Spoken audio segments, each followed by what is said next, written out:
Sebuah rumah semi permanen lantai 2 milik Kurniawati, 28 tahun, warga Jalan Kopral Paiman, Kelurahan Bagus Kuning, Kecamatan Pelaju, Palembang, Selasa 29 November 2022, terbakar.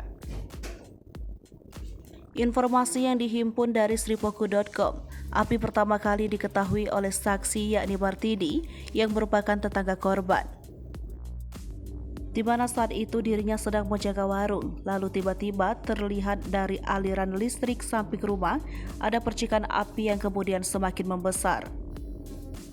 Karena panik, saat itu pula Martini berteriak minta tolong sehingga warga sekitar pun berdatangan.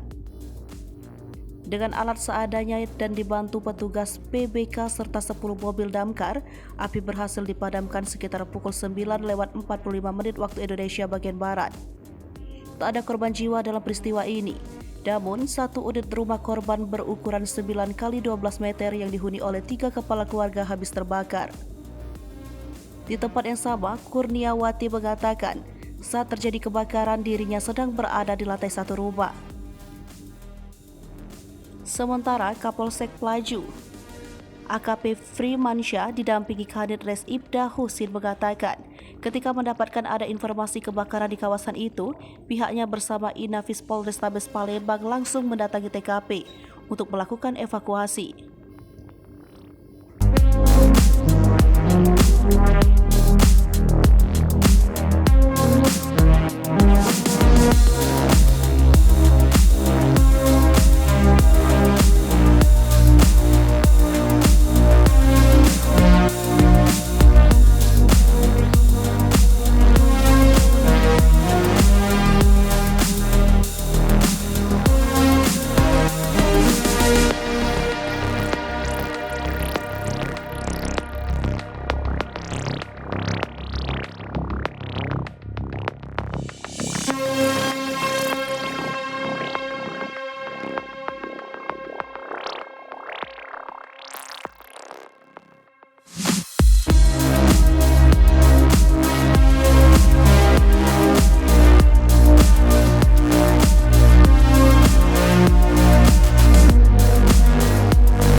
Hai pemirsa Sripoku TV, jangan lupa komen, like, dan subscribe, serta tonton terus berita-berita terupdate lainnya ya.